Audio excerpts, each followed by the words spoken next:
The high priests of Atlantis knew for hundreds of years even that there was a fall coming to Atlantis.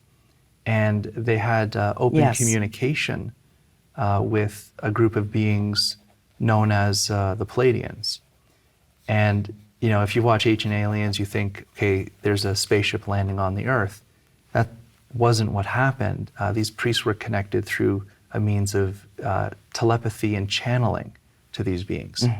And it was decided that they would try this new experiment, which is let's create a set of postures that will transform the electromagnetic fields of mankind. Because what they believed was that if we can alter and change our electromagnetic fields, we would alter and change our consciousness. And by altering and changing our consciousness, we could actually shift the timelines and not go through that fall. So this is the philosophy of why these postures have been channeled to the Atlanteans. Obviously, they did go through the fall. They did, and through natural catastrophe, and my understanding, and it's written elsewhere as well, certainly in the Hermetics as well, that there were 3 stages of loss of that continent from the top, sinking, destroyed in each in a different way. And I think many of us were there at that time. I was, and I have remembrances of the fall during the middle part that chunked off and everything kind of fried. And so that's deep trauma within our beings that is still held. Yes, in fact, they said that the world we live in today, we can say is a mere image of the end of Atlantis. And they're saying many souls have incarnated now. Very many, yes. A lot of people watching this included, yes. To go through a type of healing so that we don't have to carry those energies forward, so we can heal the past from Atlantis.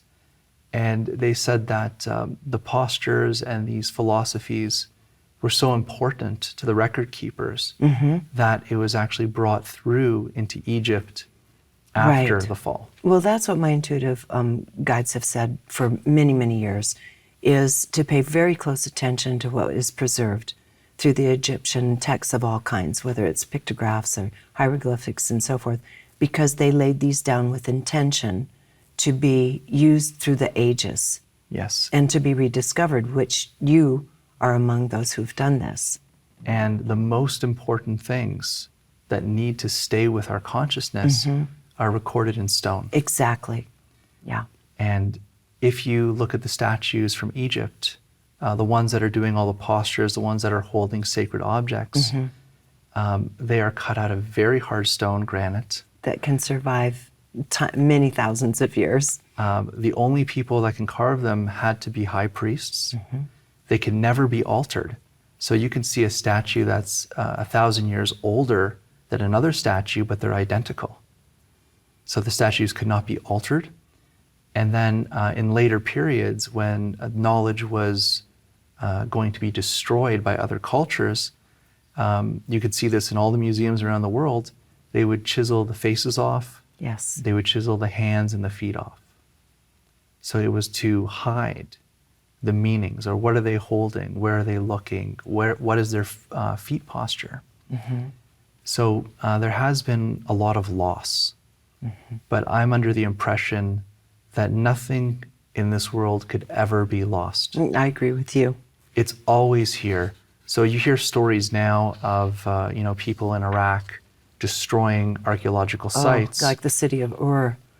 Terrible. And it hurts to see this, but what they don't understand is that these memories are encoded with mankind, and there is nothing that can erase those memories. Yes. And there will always be individuals like myself, like you, like others, that will have this memory and bring it back. And I believe this is what's happened with the Egyptian postures. I believe you're right. So we start with the concept that, first of all, these were left to be able to raise our vibrations, and also with the notion that we as human beings and bodies are living live antenna for energy, right? So let's go ahead and begin there, and then we're going to start showing some of these postures, and you can explain what they're meant to do. Sure. So our bodies are literal antennas And what's beautiful about the planet we live on is we're bathed in electromagnetic radiation. We have the ions coming in from the ionosphere and the sun. And the Earth, I would say, is a negative polarity. It pulls us down, it pulls energy down towards the Earth. So we have 2 feet flat on the Earth, and it has this pulling effect, this negative polarity. Our arms and our hands, when we stick them up into the air, we're entering into a mostly positive, ionized atmosphere. And when you have the combination of the pulling, the negative polarity pulling through the feet and the hands in the air and the atmosphere, you are creating this energetic flow, this almost like transistor of energy running through the body that creates almost like a cell, a battery of electric life force. So we are also oscillating frequencies. Our minds, what we think, our emotions, the wounds that we carry, are vibrational patterns that are sent into our environment. So what we carry actually creates an electromagnetic field around us. And that electromagnetic field around us creates our reality. It brings things to us that we're basically calling out into the environment. So if we have a lot of wounded energies, we may be calling in those frequencies and vibrations into our lives. Whereas if we have a healed and strong vibration, we may be calling in those energies into our lives. So what I was taught was that the way energy moves through the body is actually very determined on not only the mind and the emotions, the state of being, but the geometry of the physical form. And if you're standing in a posture, we have very sacred geometry running through our bodies. We are the microcosm of the macrocosm, so above, so below. And when we change our posture, we change the way energy moves through our body. And if we stand in a posture and hold that posture, we're actually creating a frequency, and we're generating an electromagnetic field around the body in that frequency range. So this is a very, very ancient science of the physical form.